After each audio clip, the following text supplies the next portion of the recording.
Hello, family. Welcome back to the Explore the Extraordinary podcast. My name is Betty, and today I'm joined by Kimberly. And Kimberly is a podcast host. She's an influencer, and we're going to talk about all things spiritual today. I'm super excited for your willingness to come on and serve our community at IONS, Kimberly. I'm going to toss it right over to you. Oh, wonderful. Thank you so much for having me. This is such an honor and I appreciate it. What I want to talk about today is the journey that we all appear to be on, and that is a huge shift for humanity on the face of the planet, which is very, very exciting for me.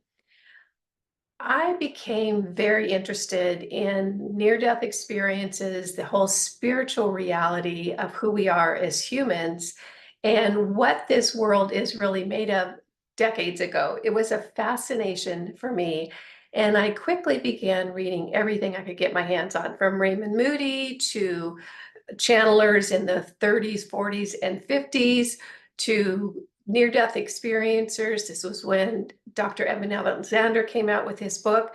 I really immersed myself in the whole area of near-death experiences and expanded reality because I found it so fascinating. And it just seemed as though this was the truth. It really resonated with me. And as I moved forward in my journey, learning more and more and more, I became a bit confused and curious about why we're not taught this or told this or schooled in this as we're growing up. And as a matter of fact, it's almost the opposite. When we're young children, we have a very open spiritual connection quite often with those who are not in physical and people who are in other dimensions. Oftentimes, as a child, you'll see someone in your room, or you'll see an orb over your crib, or you'll have some fun friends that show up and play wonderful games with you, and then you share that with the adults in the room, and you're quickly told that you have a very, very overactive imagination, or you didn't really see that, or isn't that a fun story? It didn't really happen. So we're not supported in the reality that we live in a much broader reality than we're ever told. So that was a fascination for me. And I started really wondering, why is this kept hidden? And why is this something that we're not really encouraged to develop? So as young children, we often have a strong spiritual connection. And about age 6, 7, it starts getting turned off. And part of that is society. Part of that is just us becoming more engaged in the physical world around us. So my interest in a whole spiritual life never really waned. It continued throughout. And oh my gosh, about 7 years ago, 6 or 7 years ago, I started a YouTube channel, and it was all about mediumship. And I would interview mediums and talk to them about their experiences, how they became a medium, how they developed their psychic gifts, how that worked for them, how their life moved forward after they really came in contact with their gifts. And the channel was fascinating for me, but unfortunately, it just didn't go anywhere. There wasn't quite the interest in the public around that topic, even as recently as 6, 7 years ago. Well, all that's changed now, and I think it has to do with the ascension that we hear about going on the planet. We're shifting from 3D into 4D and then into 5D. So we are becoming more spiritual creatures. We're connecting more to our gifts. And it's something that you don't really even have to work at that much anymore. It kind of just happens naturally. And I can see this in my own life, in my experiences. My telepathy or my spiritual experiences are become much more acute. My sense of which direction to go or which choice to make is becoming much clearer. And I see that happening for people around me, people who would not say they had spiritual gifts or connectivity gifts. They are becoming much more, oh, telepathic. Their psychic skills are increasing, and that's because of the energy on the planet.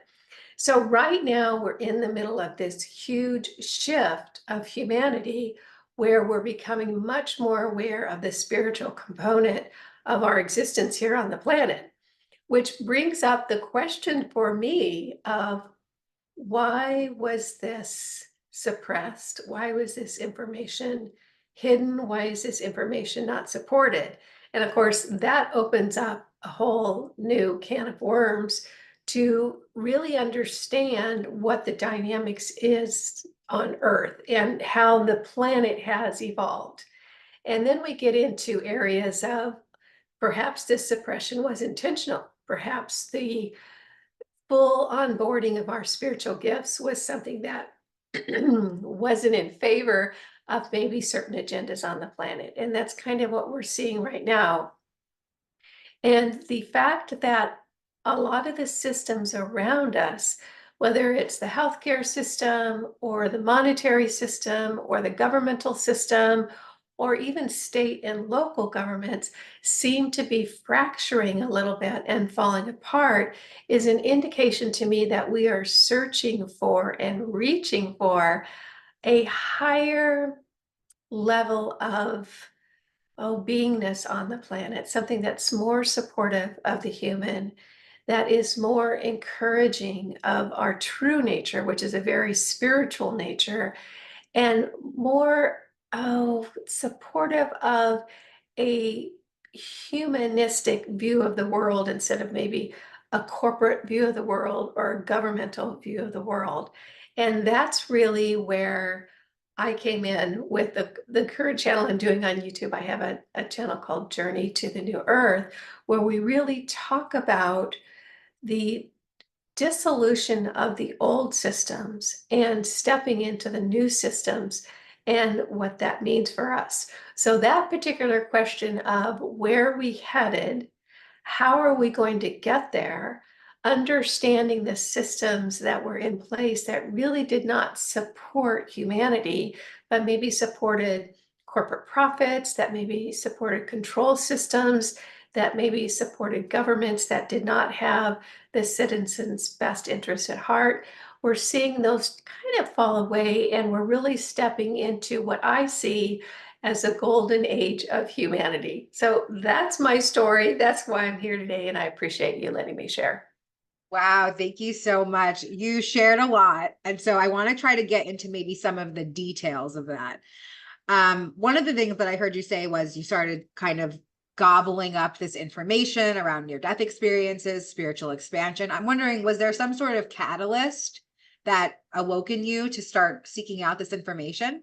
That's such a good question. And the answer is no, there wasn't. It was just fascinating to me. Some people are fascinated with chemistry or they're fascinated with sports. I was just fascinated with the process of the near-death experiences because it gave me a clue. I mean, every near-death experience I learned about or read about was another clue on the journey about really who we are and why we're here. And my interest was just self-perpetuating in that once I would read one near-death experience, I would read another.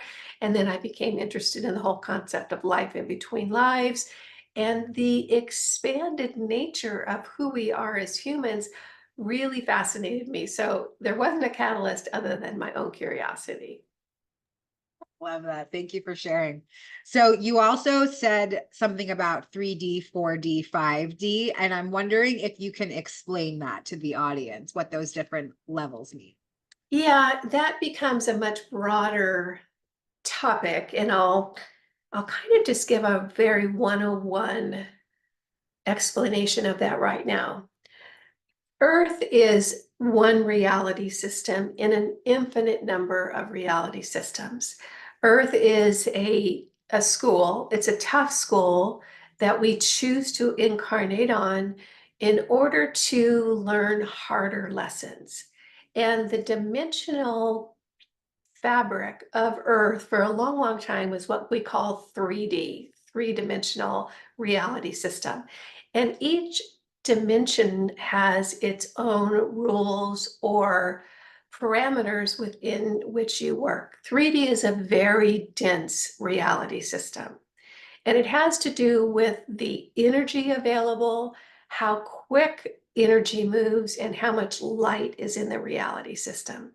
Other reality systems are in different dimensions. So you have a fourth dimensional reality system, which is kind of a transitional reality. Then there's fifth dimension, sixth dimension, seventh dimension. And as you go up in dimensions, things manifest quicker. There's much more light within the system, and there's much less duality or conflict. In Earth, it is a lower dimension, it's a thicker dimension, it is a tougher, more dualistic reality system where really hard lessons are learned. You know, there's good and bad, there's love and hate, there's peace and there's war, there's constant conflict, and that's just the nature of Earth. Well, Earth itself has decided, she has decided to transition to a higher frequency. So what happens to the inhabitants on Earth is that we go along with her. So we're in that transition right now, and it's just like remodeling the kitchen, where you have a vision for how you want it to look when it's all done, but by golly, that in-between thing is quite the mess, and that's where we are right now. I love that imagery. Just thinking of a kitchen just like torn apart. There's dust, there's dirt everywhere, the broken tiles. But yeah, in the end, it's going to have a nice backsplash. So maybe we could talk a little bit about that. You said systems are falling apart, and I'm wondering if you can explain how you see that happening. Well, it's easy to see around the planet, particularly in the US, which is where I live. And I understand that there's people watching from all around the globe. And I think to some degree or another, in many of the countries around the planet, we're seeing a lot of unrest or conflict.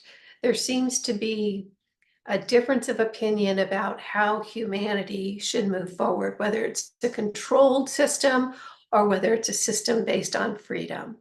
And in our country right now, we went through a very, tough last 4 years that taught us a lot and also brought up a lot of questions about freedom, about choices, about how do we want to move forward as a collective. And there's a lot of conflict and discussion about that right now. And we might say, oh my gosh, things are just falling apart. And I don't think that's really the case, Betty. I think it's more that these things that are coming to light that maybe we would not choose as being a basis for running our civilization are not new. They've been there for decades. It's just now that we're seeing them. So, you know, whether it's a choice to go to war or not go to war, there's lots of conflict around that right now. Whether it's the choice of freedom versus control, we're seeing a lot of issues and conflict around that right now. We're seeing a lot of issues around government and how government is run and how much government do we need in our lives. So all this conflict that we're seeing, which is very, it doesn't feel good. It's very, it can be upsetting. It can be challenging. It is just the process of leaving an old system, truths coming to light, because now we're seeing things that we may not have seen before. And we have the opportunity, as things are coming apart, to really design where we want to go. And I think that that's the most exciting thing for humanity right now, is we are coming upon a time where we can say, what kind of world do we want to live in? What kind of government do we want to have? What kind of food supply do we feel like is the best choice to nurture humans? How does our healthcare system look? Do we change it? Are there things that we would improve on? Or how would we become a healthier civilization? So we have the opportunity now, because things are coming to the surface and falling apart a little bit around us, we can now say, okay, what direction do we want to go in and make conscious choices? I love what you're saying. And it's bringing up a lot more stuff for me. So where do you think that we are heading, and how do we get there? You know, and I think that that is such a good question, and it's probably as of yet not determined. One thing that I can say, because I am so enmeshed in the spiritual side of life on this planet right now, and we're having lots and lots of expanded spiritual information coming onto the planet. And what I mean by that is we have channelers that are offering information so much more than ever I've seen on the planet. Channeling used to be something that was very, very rare and very, very hard to do. And because of the change in the frequency on the planet and the lighter vibration and the clear connection, we're now able to get channeled information much easier on the planet. And when you say, okay, where's this channeled information coming from? Well, it's coming from other reality systems, other civilizations outside of Earth. And the overwhelming intent or the overwhelming feeling is that we are being so supported by other civilizations that really want to see us succeed, that really want to see us develop and construct a reality system that nurtures humanity, that nurtures creativity, that takes us to the next level so that we can then become part of a more galactic community. And that's what I'm seeing right now. So while we're in the middle of this breakdown, the thing that excites me so much and the conversations that I'm interested in having are all about what do we want to have? What kind of society do we want to live in? What kind of educational system is going to serve us? What kind of communities are really going to nurture us so that we can become more expanded versions of ourselves so that humans can become so much more than they have been in the past because of these different frequencies and the choices to move forward in a way that don't constrict us or keep us kind of dumbed down and controlled, which has been in the past, has been definitely been part of the past of humanity on this planet. So it's going to be a conscious choice. And where I see us going, I think we have tremendous potential, but it's yet to be determined. So I love how you're talking about this so confidently. Like, this is what's happening, because I think Yeah. that that's a big part of it too, is really affirming that reality for ourselves. We've had a conversation before, and you were so lifted in this vision that things are really transforming. I see it too. But what about people who don't perceive that? People who say, well, there's disease, there's death, there's war. How could you be saying that anything new and wonderful is coming? Look at the outer reality. Yeah. And that's such a good question. And I will share what is my personal opinion on this.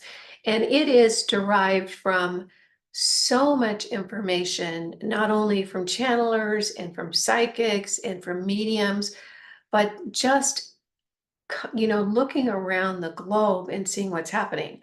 One thing that we all know, particularly from channels like this, Betty, and thank you for all the work you do here, is that we never die. We never die. Energy cannot be created nor destroyed. We are pure energy having a human experience in these, I call them meat suits. So this is an experience that we're having. We chose it. We chose these bodies. We chose these experiences. We chose this lifetime on earth in order to grow ourselves as spiritual beings. So when I talk about the new earth or a new reality system, it doesn't necessarily mean that that particular reality system is going to be the choice for everyone. And what I see happening is people are kind of separating out into different directions about what their soul is interested in experiencing next. For instance, I'm interested in experiencing the true creativity, the unlimited creativity of humans, and how that can play out in a more universal way. In other words, how does humanity expand and step into their unlimited creativity, and what can they become in the space of all of the galactic communities. Some people may not be interested in that as the next step in their journey and may choose to have some continued experiences in duality, in conflict, in that kind of more gritty reality that is going to teach them the next lessons they want to learn. So I think that there's going to be a splitting off with the souls that are on earth right now. Some people are going to choose a particular reality that supports their next journey or what they want to learn next. For me, I'm really fascinated with the non-duality, more supportive, creative path for humanity. So that's the direction I'm going to go in. And I don't think that it's necessarily going to be everyone's going to the same place. I think we're all going to kind of choose our next journey. And when you leave the earth here, you may go into another version that contains reality, or you may go into a version that talks about creativity and expansion, and that might be the choice you make. So I think we all end up getting the lessons that we choose on a soul level, and we'll all end up exactly where we're meant to be. Yeah, I want to sign up for your Earth too. It's funny, as you said it, I was like, would I come back to duality? And then I thought maybe I would. I feel like the idea around this non-dual existence, which is true reality, true existence, which you'll hear hundreds of thousands of near-death experiencers explain. I think that that is our natural state, and I'm excited for the expansion of this particular density to expand into that. And I see that it happens in different areas of my own life, people around me. So I'm curious about your belief system before you came into this information, before you really started to accept it. What was your contrast like? To be honest with you, I think I came in with an absolute hangover from an unlimited reality system. And let me explain what I mean by that. I can remember when I was, oh my gosh, Betty, maybe in third grade. And I loved to run. And in my little grade school, we would have these races during recess. And it'd be like a 50-yard dash or something, pretty short, pretty quick. I loved competing in them. It was just, it tickled me to do that. And I loved to run. Well, there was a race one day at recess, and I lined up and I decided I was going to win. I'm going to give it my best. I'm going to push really hard and I'm going to win. I ran the race, and guess what? I didn't win. And I was so surprised and stunned and shocked that I didn't win because I had made that decision that I was going to win. And I still think back on that, and I can still kind of taste and feel that sense of surprise at having made a decision and having that decision not come to fruition. And that was kind of my first little lesson in the density of this reality, and that it wasn't as easy as making a choice, which in other reality systems that are not as dense, your choice is what's going to unfold. And that's why learning to control your thoughts, I don't want to say the word control, that doesn't really sound very good. But how to manage your thoughts is so important because as you move up into reality systems, you absolutely create almost instantaneously. You manifest almost instantaneously because it's your intention that creates the world around you. On Earth, it's a little bit different because it's so dense here. It takes a lot longer, or it can take a lot longer to manifest and to have a thought become reality. That's why cleaning up your thinking is something people will talk about quite often, particularly if they're just a little bit down the road in this whole concept, because really what you think about ends up manifesting if you put enough energy into it. So I had a tough lesson probably for the first 15 to 20 years of my life, because so often I was working off a reality that wasn't what we had here on Earth. The one here on Earth is so much denser. Thank you for that. Yeah, I wrote down discipline and consistency in thought is a crucial part of ascension. It's a crucial part of even if we don't want to say ascension, it's just a crucial part of manifesting a life that you desire. It's always going to take discipline and consistency in rerouting your thoughts. I think that our thought system is programmed from birth, to be one way. And then you come into spiritual awareness and you're like, oh my God, I gotta totally reprogram myself because none of those thoughts actually serve me. They're just something that somebody else told me. And so I accepted it as truth. And today, when we come into awareness, we get to design a different version of truth that's maybe a little bit closer to our divinity, who we really are. I'm totally loving this conversation. I love talking about things like this. I'm wondering if you have any tangible tools that you could impart on the listeners around how to start cleaning up your thought system. I think that, that's such a good question, Betty, and it's different for everyone.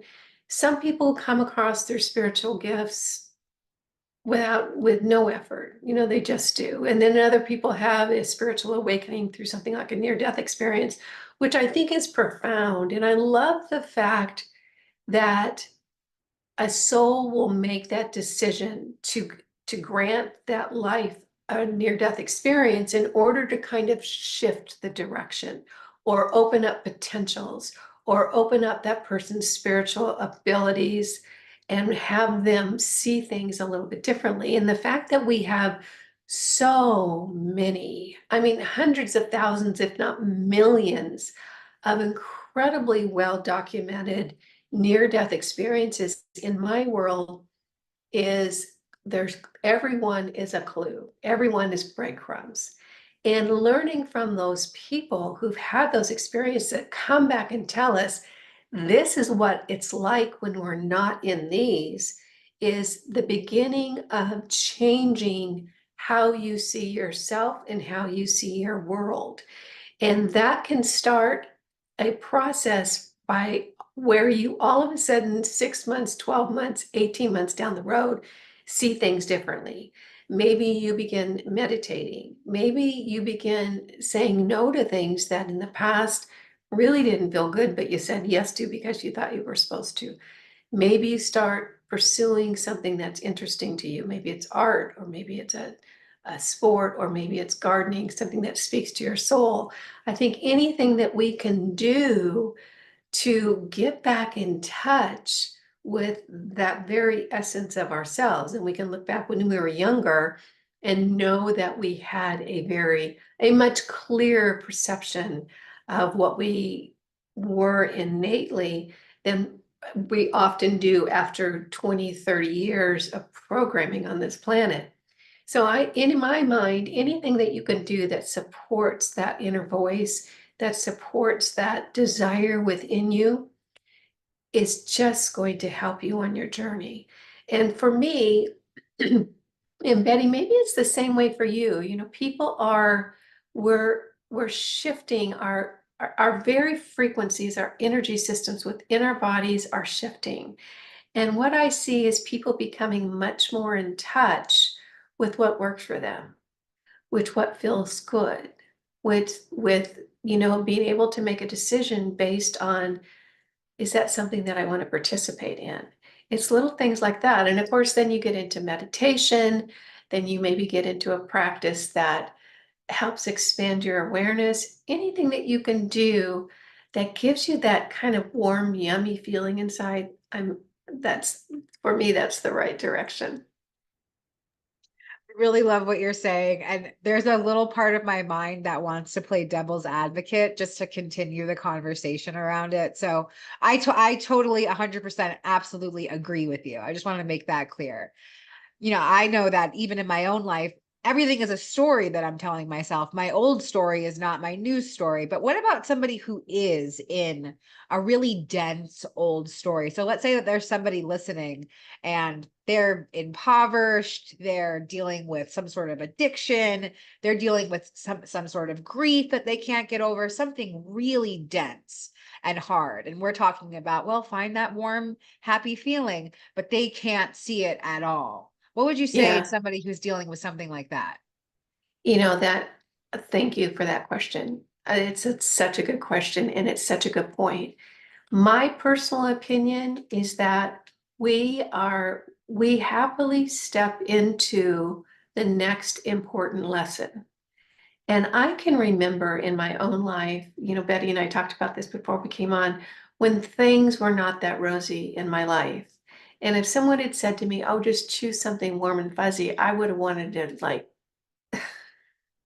throw a fit over that because I wasn't ready for it. I still needed to kind of spin around in that denser energy until I had enough, until my soul felt like it had experienced enough of that. I don't feel like any of us are can be pushed into into a level we're not ready for. And once we're ready for it, we start asking for it. We start seeking it. We start looking for clues to the next step.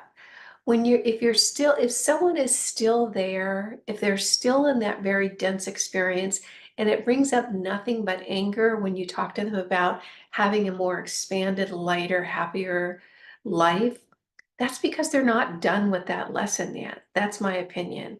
They're exactly where they need to be. And when you wake up and you find that you just don't want to do that anymore, that's when something new is going to come in and take you to the next step on the journey. Wow, that was really well said. That's definitely a little clip right there. That was really, really, to allow and affirm someone in their human experience, no matter what it is, like we are here to have a dual experience. And even if that's now shifting, and there's, a lot of us that are kind of backing this vision of having a non-dual experience again, I believe that we came to Earth to experience duality, and that means to experience those dense experiences.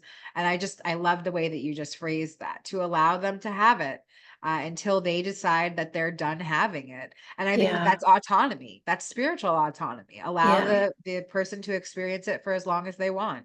yeah. And I can see that in my own life. I mean, I can see there was times that I was so frustrated because things weren't unfolding how I wanted them to. But that frustration was the energy to take me into something new. And I see that in my own life. This is going to sound trivial, but maybe you've had this experience too. Let me do something that's just every day. When I get frustrated with my closet because my closet is a mess, but I don't want to clean it, that frustration is change energy. So what I do is I hang on to that frustration until it morphs into the energy and the enthusiasm that I'm going to need to clean that closet out. Because I know that frustration is nothing more than the beginnings of change energy. And all I have to do is write it until it's right there. And I wake up that one morning and I'm like, yeah, I'm cleaning out that closet today and I'm good to go. Wow, that is so helpful. That's really useful.